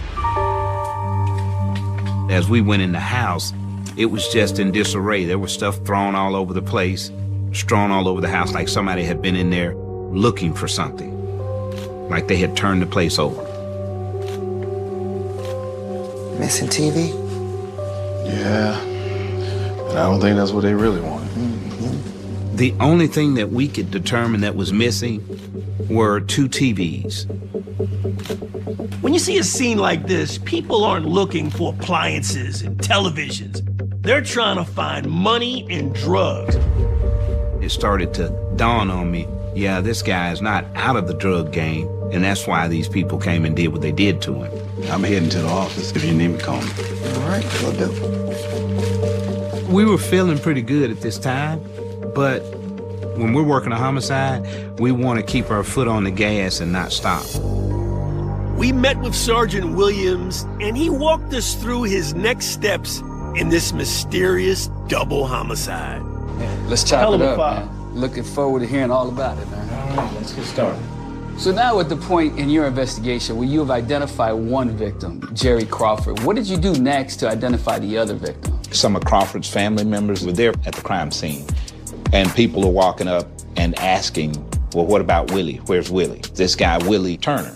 And immediately we get some of our guys to go to the car and get on the computer, start pulling this information and see if we can get a picture of this guy. And then we were able to determine that Willie Turner, this is our second victim. Identifying your victims, that's the biggest part of your investigation. And now you gotta go out and figure out what happened to them. Yeah. What's your next step? We have one guy assigned to Crime Stoppers, and that's his permanent job. So immediately when we can't figure something out, I'm calling him, hey, this is what I got. Can you put something on Crime Stoppers? We need some help. And so he put that out. That's all you need sometimes. Right. So up until this point, he's got really good information. Detective Williams. Then all of a sudden, he gets a tip through Crime Stoppers. The tipster is remaining anonymous. He says this guy Buck is an eyewitness. Does he know where Buck lives? Yes. This is like a homicide detective's dream, to get all this information. He was a neighbor of Jerry's, lived a couple of doors away from Jerry. Okay. This guy's supposed to be a neighbor. He's running his mouth. Thanks for the tip. Sergeant Williams is gonna find out who this is before close of business. This could be what breaks the case. Now, I wasn't expecting to start out crying. Williams. Homicide Sergeant Curtis Williams has just received a hot new tip in his double homicide investigation. The tipster is remaining anonymous. A tipster provides information that a person named Buck actually witnessed the crime go down. Does he know where Buck lives? Yes. Curtis has got to talk to Buck ASAP. We went looking for Buck to see what he would tell us. It was pretty easy to track him down. I'm Detective Williams. I'd like to speak with you about your neighbor, Jerry Crawford. A lot of times people have information, they just don't want to get involved. But when they're confronted by police, typically they want to do the right thing, especially if you have the right person asking the questions. I think I seen it go down. It turns out he saw the actual events taking place, the kidnapping aspect of it. It was early in the morning. He had came out of the house on that Saturday morning about 7 a.m. and he looked over at Jerry's house. He saw Jerry and Willie. Jerry was sitting in his car. Willie was standing next to Jerry's car. Buck also saw two unidentified black males that had apparently came to Jerry's house in a big, large burgundy vehicle. He kind of described the characteristics of one of them. He was specific about one was younger. He's now placed two strange individuals in the presence of Jerry Crawford and Willie Turner. I mean, I went on about my business, ran errands. When he came back, it might have been 30 minutes later, he witnessed some other activity. Now there's a guy with a gun pointing at the ground. What kind of gun was it? Yeah, it was a rifle. Got to think back to Sergeant Williams processing the crime scene 22 caliber shell casings that are ejected by a long gun. So this is probably the gun that was used to kill both of these victims. And what happened next? Nothing. I mean, I knew he was in the game. Based off what Buck was telling Sergeant Williams, stuff happens over at Jerry's house all the time. I mean, I went inside and went on about my day. The reason why Buck doesn't call something in and say there's something suspicious, it's just the tone and tenor of the neighborhood. And that's all I know. Well, at some point I may need you to look at a lineup. All right. Buck tells Sergeant Williams he's confident that if he saw photographs of these guys later, he'd be able to pick them out of a lineup. Out of his office. They had a CI, which is a confidential informant, that claimed to know all about the murders. And probably 9 out of 10 cases that we actually worked, we did it with the help of a CI getting information to help solve that case. In this instance, Detective Williams was excited. He raced to meet the CI. So what do you know? My boy told me the story. The CI talked to a friend of his, and his friend told him that someone told him who killed Jerry and Willie. They give you any names? Uh-huh. The CI goes to say that The two guys responsible for the murder go by the names of Dude and Psych. And Psych is short for Psycho. So what do you know about the murders? That it wasn't supposed to go down. The CI says that all this started over a robbery, and then it morphed into what it became, a double homicide. This makes sense because initially at the Jerry Crawford crime scene, inside of his home, there's ransacking. I mean, there's clear evidence of robbery. So I think this CI is verifiable. Anything else? I have a phone number. The CI has a number for Psych. Can you call him now? Yeah. This moment that Sergeant Williams is experiencing is the moment that all homicide detectives wait for.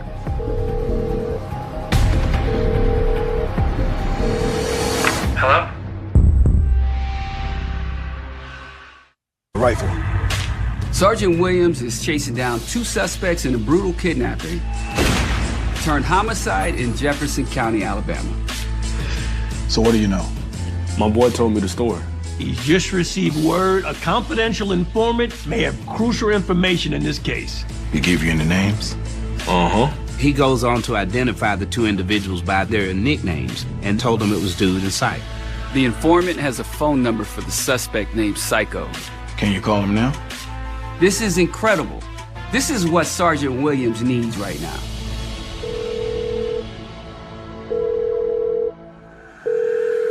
Hello? Somebody else answered the phone. It was not Psych. Let me talk to Psych. Who? Psycho? Are you serious? Wrong number. I'll try to get a good number. We were hoping that Psycho or Psych would answer the phone, but it was a little disappointing that he didn't. Hey, I appreciate you coming in, thanks. It was a pretty exciting day when we got this far along to get the nicknames, and now we realize we're on to something. Having nicknames is still good because Sergeant Williams can go back to the computer and see if there's ever been an arrest where someone had a moniker names like Dude or Psycho. So he may hit pay dirt on this. God. He identifies Psych as 37-year-old Harold Brownlee Jr. He had been to prison. Other departments had arrested him for murder charges, some he beat. So he had a violent history. He had a violent past. So it's no surprise that Harold Brownlee Jr.'s nickname is Psycho or Psych. It fits. Let's see about this other guy, Dude. And he identifies Dude as 21-year-old LaJonas Powell. I got you. LaJonas Powell has a relatively minor criminal history. So now he's got to consider, of the two suspects he's now identified, who is likely the shooter. Sergeant Williams is probably leaning more towards Harold Brownlee Jr. as the shooter rather than LaJonas Powell. It seemed like witnesses were dropping out of the sky for Detective Williams. First, he found Buck, who had diarrhea of the mouth. Buck told him about the two suspects and the red car. Then the CI fell in his lap and gave him the nicknames, which then led to their real identities. When you start twisting and trying to open up that safe, before you know it, everything's flying out at you and all at once. And now you gotta figure out which thing you work on first. These are called good problems. Just when things seemed like they couldn't get any better, Detective Williams received a new lead. This was a guy that goes by the street name Frail. He was very close to Harold Brownlee and very likely had information about the murder. Detective Williams contacted Frail and they agreed to meet. I heard you know Psych.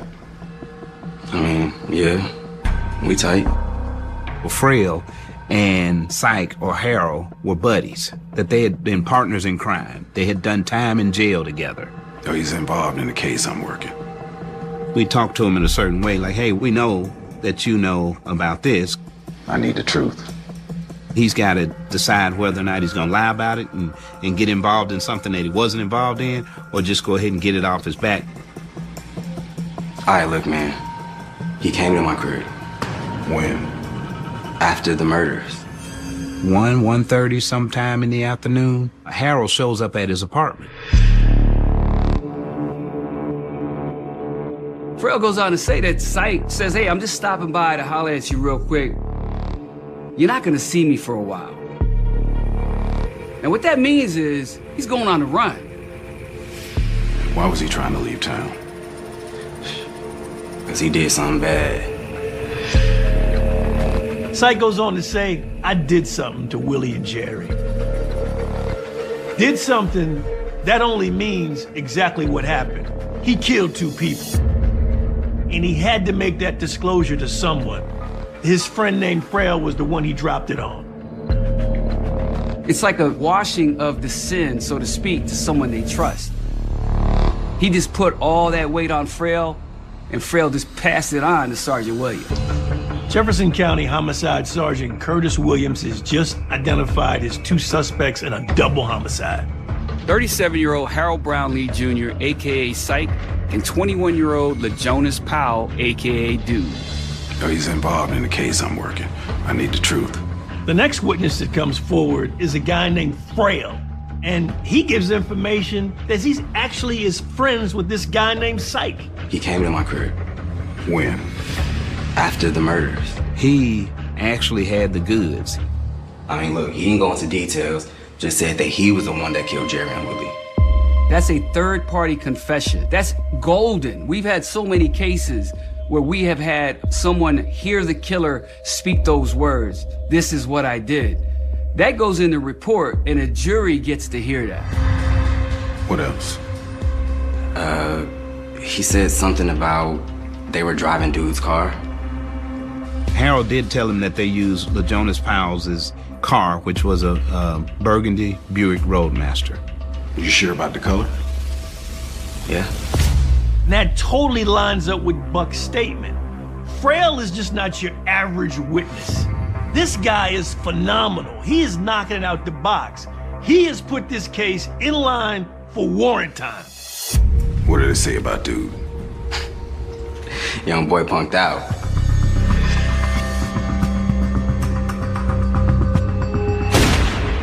Harold says when Willie started to run, Dude choked and he didn't shoot Willie. He just let him run off.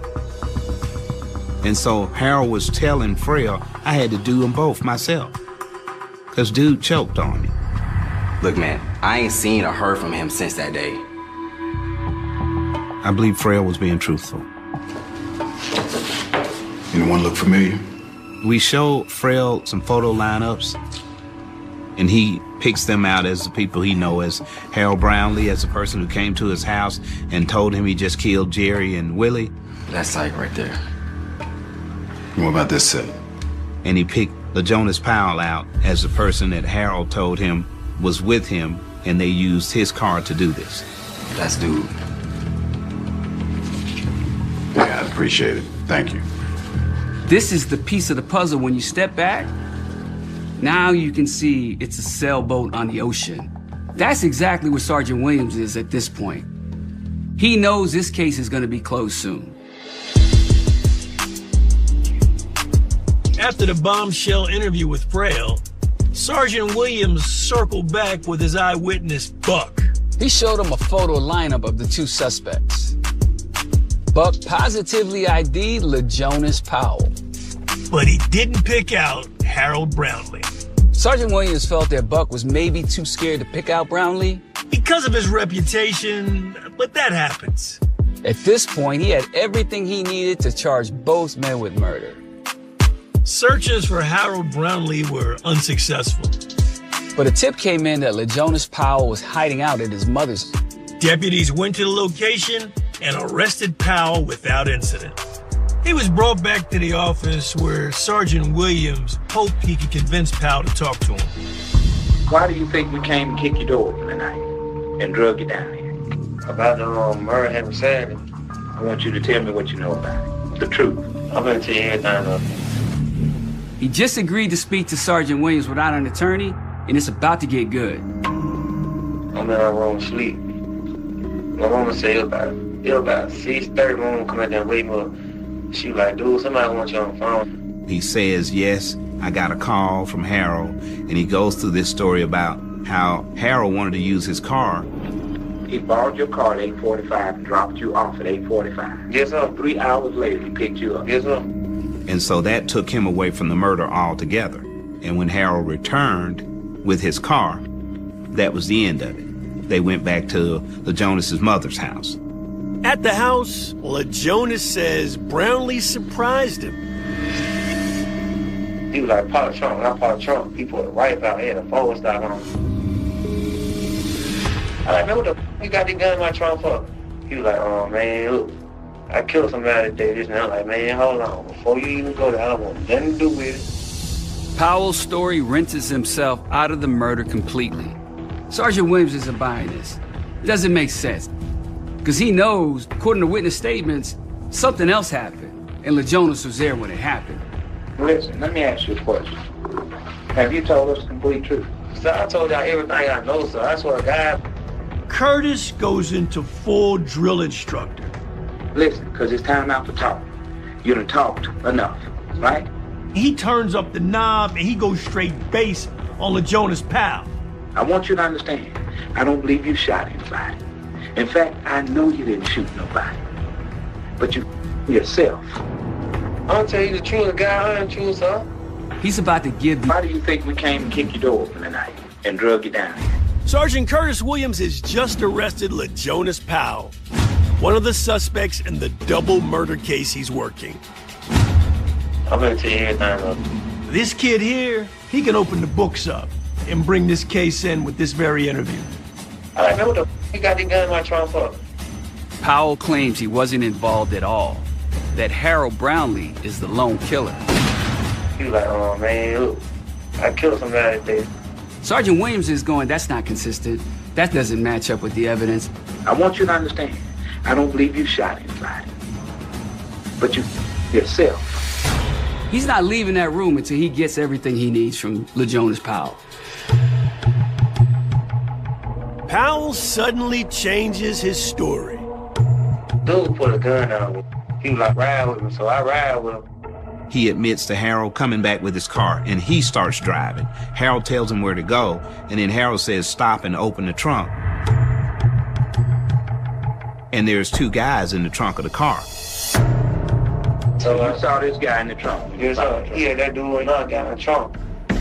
He had no idea these guys were in there because Harold had already kidnapped him by himself. So it's truly what we call a self-serving statement. He's there because Psycho ordered him at gunpoint to participate. He been out there walk over where? He was like a little day in the house. And he says Harold killed these two guys and threatened him with a gun. He told he gonna kill me and he gonna kill my mama if I ever see his son. Powell's story still doesn't add up. He was getting closer. That was the second version. Now are you telling me the truth? The guy untrue, sir. Sergeant Williams ain't new to this thing. He knows this is all some BS. Oh, that's fine. That's gonna be your story. Let's stick with that, okay?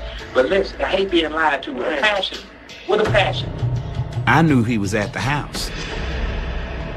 I knew he was over there with a gun. So I give him an out by saying, if Harold is this bad dude, I can understand you being afraid of him. He made me do it. Okay, how did he make you go with it? So I had a 38, he had that rifle. LaJonas goes on to say that this guy named Psych had him shook that he thought he was going to lose his life. He felt like he had to participate. What happened at the house? Tell me what happened at the house. They went to Jerry's house to steal some money and dope from Jerry. And when they got there at the house, Harold made him assist him. Harold Brownlee Jr. announces a robbery. I mean, he's robbing Jerry Crawford, and he said he wants the money and dope. He says that Harold taped up Jerry. But LaJonas was the person who tied up Willie, according to him. And he said he did it loosely because he really didn't want to participate. And that could be true because Willie was able to break free. Harold beat on Jerry with the pistol, trying to make him give him the drugs and give him the money. Jerry, he like, man, I got 2 8-ball in my pocket, and I got this money. He like, take it. Psych like, no, I want everything. But Brownlee wants more. He don't want just what was at the house. He wants him to take him to his plug. I mean, that's a big deal. You've created a whole nother can of worms now in this situation. You want to ride out to my drug supplier and conduct a second tier of this robbery. They take Jerry and Willie outside and forced him into the trunk of the car. So he goes on to say that Harold Brownlee drives Jerry Crawford and the other victim around, but Jerry Crawford would not take him to his plug. That's when Brownlee decides to kill both men.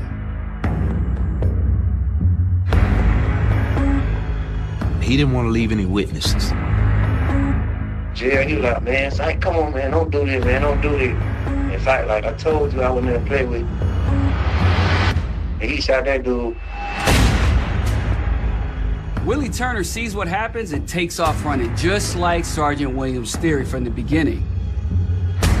Harold then turns the rifle towards Willie Turner and begins to shoot him as he's running in the middle of the street, and he drops. All of this evidence is matching up to the crime scene.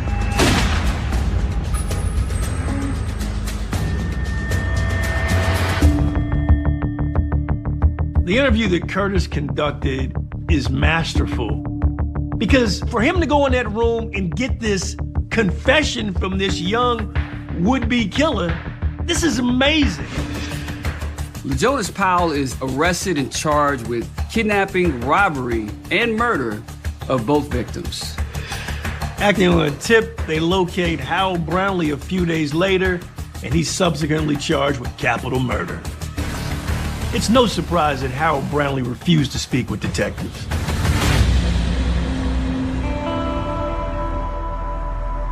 Howard Brownlee Jr. avoids trial by taking a plea deal. He pleads to 2 reduced charges of intentional murder and receives a life sentence with the possibility of parole. The next month, LeJonas Powell also makes a deal with prosecutors. He pleads guilty to the lesser charge of felony murder. He receives 10 years in prison and 5 years probation.